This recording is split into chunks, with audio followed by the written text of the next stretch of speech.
Hello! Today we'll be reading The Olive Harvest in Palestine.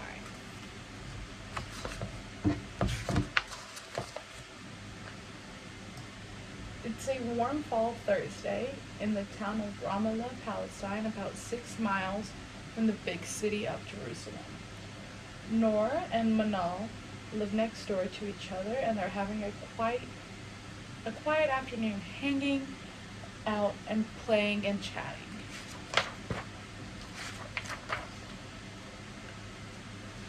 Manal's dad approaches the girls and asks if they would like to go for a ride. Nor and Manal excitedly jump into the car as they head out on a winding country road. The girls begin noticing all the olive groves whizzing by, and they squeal with delight when Manal's dad reminds them that tomorrow is the first day of the olive harvest.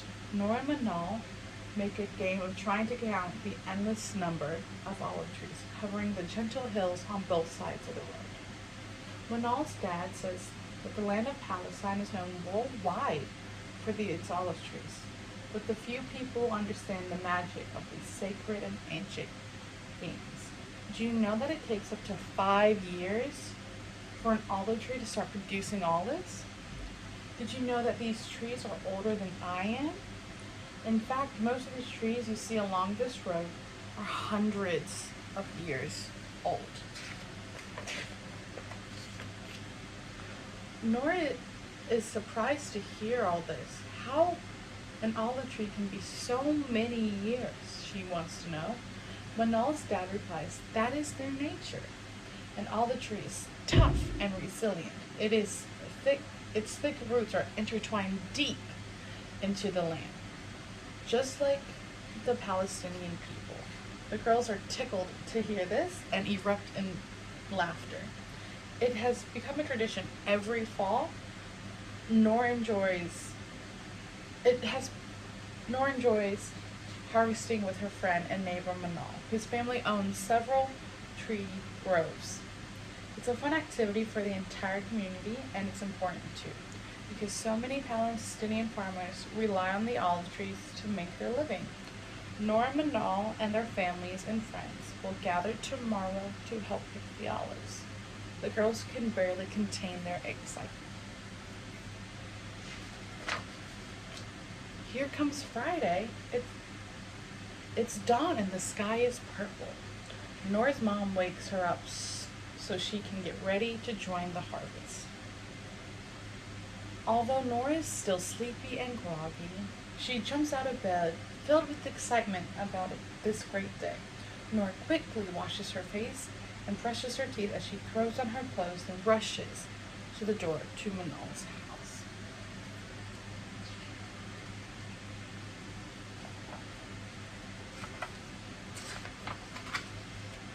Manal greets Nora at the front door, exclaiming, I'm so glad you're here. My dad is already getting the car ready. He wants us to leave now. My mom will meet us later.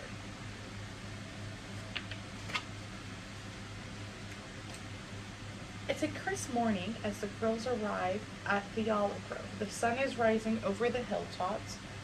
There are already several people. They are getting things set up. Nora and Manal immediately jump in. Everyone works hard, yet the atmosphere is lighthearted and playful, and the air is filled with laughter, affection, music, and singing. The olives are hand-picked and pulled or knocked out of each branch. The olives fall over the cloths laid on the ground. Then they are gathered into big buckets to be taken to the olive press.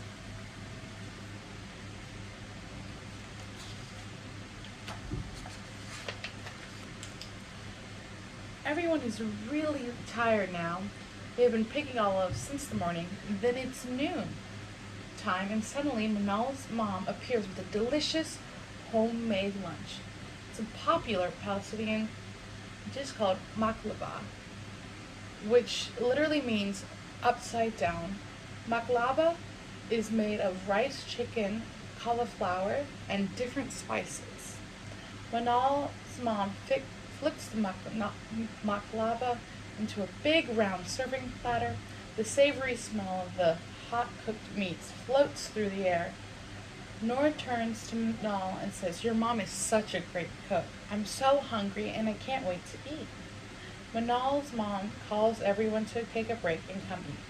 People form a circle and sit on the ground under the olive tree and wait for the yummy food to be served. Then smiles all around as people take their first bites of the makalaba, feeling grateful for this friendly gathering, their hard work together, and this delicious food.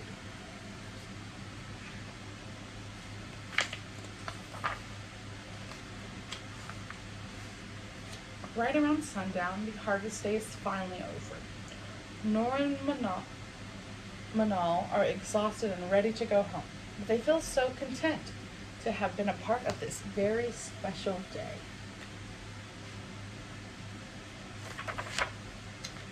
Manal invites Nora to go with her the next day to visit the olive press, which is owned by her dad. On Saturday morning, they both took off on a long walk to the olive press. They are carrying with them food for Manal's dad, including warm bread that Manal's mom just took out of the oven.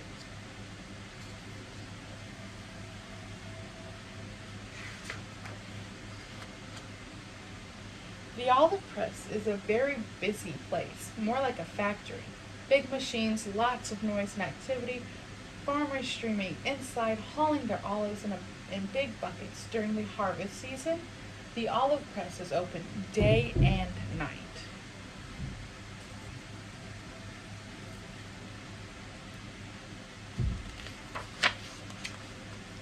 As Manal and Nora enter, Manal's dad is already there to greet them and take them on a tour. He starts by explaining the process of turning olives into oil, pointing to the first machine that washes the olives, and then to the powerful machine that squeezes and presses the olives to get the oil from them.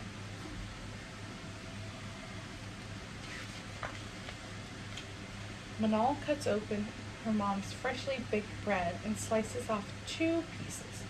Nora and Manal dip their bread in the golden green olive oil streaming out of the machine. Fresh olive oil with freshly baked bread. Yum, yum, yum, Nora exclaims.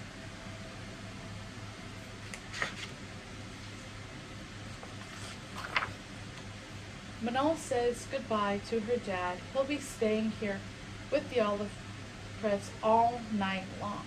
Nora whispers in Manal's ear, "Why can't your dad close the press and return in the morning?" Manal's dad overhears this and sees the opportunity to give the girls another lesson about olive oil. For olive oil, he says, it needs to be pressed immediately for the highest quality, with a smooth taste and less acidity. He explains the olives must be pressed immediately right after they're picked. As Palestinians, our duty is to support one another like one big family. I'm committed to this work, which means I must keep the olive press open 24 hours a day so all the farmers can have their olives pressed in time, and we can ensure the high quality of our fabulous olive oil.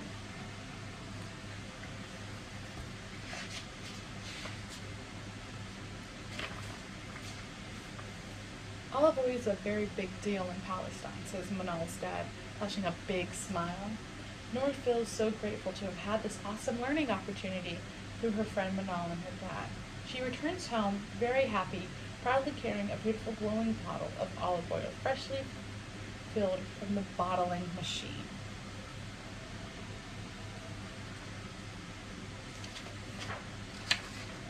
The end. So my question now for you is, what are some traditions that you take part in, and why are they important to you and your family? Thank you.